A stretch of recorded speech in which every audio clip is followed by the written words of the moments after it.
La medicina es una ciencia de certezas, o al menos eso es lo que nos enseñan en la facultad. Pasamos años memorizando anatomía, química y procesos biológicos, convencidos de que el cuerpo humano es una máquina perfecta que podemos reparar si tenemos las herramientas adecuadas. Pero tras 15 años trabajando en la sala de emergencias, he aprendido una verdad incómoda. Los libros de texto solo cubren el 90% de la realidad. El otro 10%, ese 10%, le pertenece a las sombras. Soy médico. Mi trabajo es salvar vidas. Pero a veces, mi trabajo es simplemente ser testigo de cosas que no deberían ocurrir. Lo que voy a contarles hoy no es un caso clínico común. No es una anécdota de pasillo. Es el registro de una noche que cambió mi forma de entender la existencia. Sucedió hace 3 años, en una guardia de martes, a las 3:14 de la mañana. Una hora en la que el hospital parece respirar por sí mismo. Si estás buscando una historia con una explicación lógica, quizá deberías buscar otro video. Pero si estás lista para bajar conmigo al sótano de lo inexplicable, quédate, porque esta noche les abro mi expediente más oscuro. Bienvenidos a Ilusión Narrativa. El hospital donde trabajo es una construcción de los años 70. Los pasillos son largos, el linóleo del suelo está desgastado y las luces fluorescentes tienen, ya saben, ese zumbido eléctrico que después de 10 horas de guardia se te mete en los huesos. Esa noche, el ambiente era pesado. No era el caos habitual de heridos o gritos. Era un silencio denso, casi sólido. Recuerdo que estaba en la estación de enfermería revisando unos estudios de rutina. El café ya estaba frío. El cansancio empezaba a distorsionar mi percepción. Fue entonces cuando escuché el sonido. No era una sirena de ambulancia común. Era un tono más bajo, más urgente, pero extrañamente rítmico. Minutos después, las puertas automáticas se deslizaron hacia atrás con un chirrido metálico. Entraron 2 paramédicos que conozco desde hace muchos años. Gente dura, acostumbrada a lo peor. Pero esa noche, sus rostros estaban vacíos. No había adrenalina, solo una especie de desconcierto profundo. Traían una camilla. Sobre ella, un hombre de unos 60 años, vestido con un traje gris impecable. Extrañamente seco, a pesar de la tormenta torrencial que caía afuera.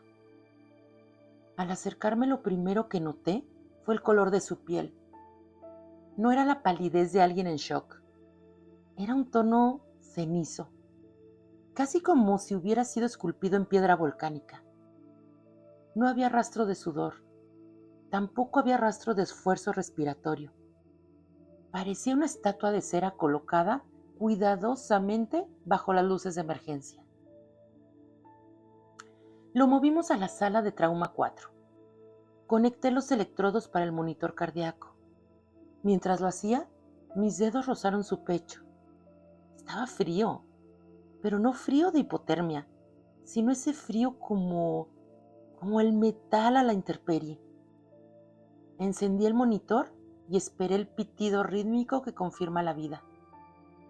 Pero lo que obtuve fue una línea plana, una línea horizontal perfecta que cruzaba la pantalla de lado a lado. En cualquier otro caso, habríamos iniciado maniobras de reanimación de inmediato, pero aquí ocurrió la primera gran anomalía. El hombre, cuya actividad eléctrica cardíaca era inexistente, abrió los ojos. Eran unos ojos de un azul tan profundo que parecían 2 pozos de agua estancada. Me miró directamente y con una voz que no parecía salir de su garganta, sino de las paredes mismas, me dijo: «No se esfuerce, doctora. El motor ya no es necesario cuando el viaje ha terminado». Me quedé paralizada. Revisé los cables, el equipo pensando en un fallo técnico, pero el monitor seguía marcando el silencio del corazón mientras el paciente seguía respirando con una calma aterradora. Llamé a enfermería para una extracción de fluidos vitales para análisis. Cuando la enfermera intentó introducir la aguja, ésta se dobló. Probó de nuevo. La aguja se quebró contra la piel del paciente, como si hubiera intentado perforar una placa de blindaje. Él simplemente sonrió. Una sonrisa lenta. Me miró a los ojos y me dijo: usted busca respuestas en la materia, pero yo solo soy la huella de alguien que ya se fue. En ese momento, sentí que la lógica de la medicina se desmoronaba bajo mis pies. Ordené una tomografía computarizada de urgencia. Yo necesitaba ver qué había dentro de ese hombre. Bajamos al área de radiología. El hospital se sentía aún más desierto. El zumbido del escáner empezó a llenar la sala. Me senté frente a la pantalla junto al técnico, esperando ver la anatomía humana habitual. Lo que apareció en el monitor nos hizo retroceder las sillas. No había órganos internos, no como los conocemos. En lugar de un corazón, pulmones e intestinos, el interior del torso estaba lleno de una estructura geométrica perfecta. Parecían cristales entrelazados. Una arquitectura de luz y sombra que desafiaba toda ley biológica. No había sistema circulatorio, no había flujo de fluidos vitales. Solo ese patrón repetitivo que parecía vibrar en la pantalla. El técnico de radiología, un hombre con 30 años de experiencia, se persinó y salió de la habitación. Yo me quedé ahí, mirando la imagen. Era hermoso y aterrador al mismo tiempo.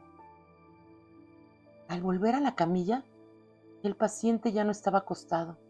Estaba sentado, observando sus propias manos. En su antebrazo izquierdo noté un tatuaje que no había visto antes. No era tinta común. Parecía grabado a fuego. Eran unas coordenadas seguidas de una frase en un idioma que nunca había escuchado, pero que mi mente tradujo instantáneamente como: el vigilante vuelve a la marea. Le pregunté quién era. No respondió con un nombre. Me contó una historia.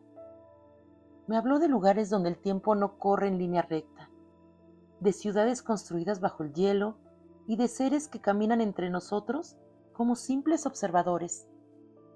Habló durante 10 minutos, y cada palabra que decía parecía hacer que las luces del hospital se atenuaran.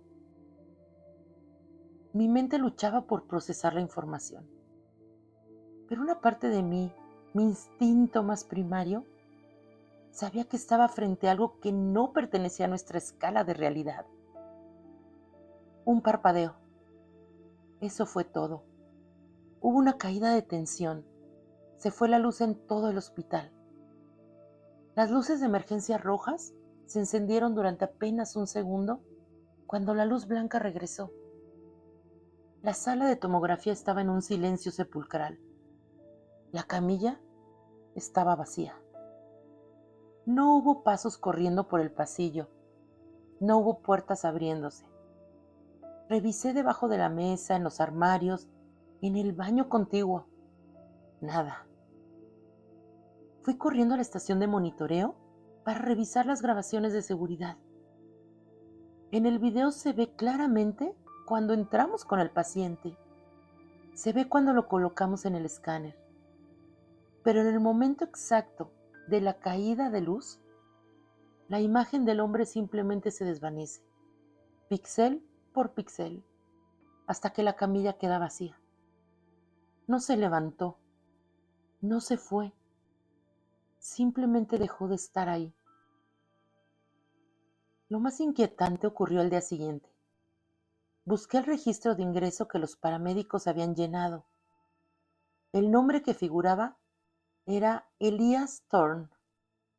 Al investigar en los archivos históricos de la ciudad, encontré que un Elias Thorne había sido el arquitecto que diseñó los cimientos del hospital en 1920. El hombre había desaparecido sin dejar rastro el día que se colocó la primera piedra del edificio.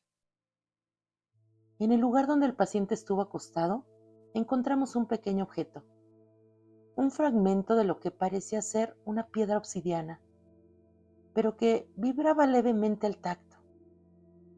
Lo guardé en mi escritorio durante semanas, hasta que una mañana simplemente se convirtió en cenizas.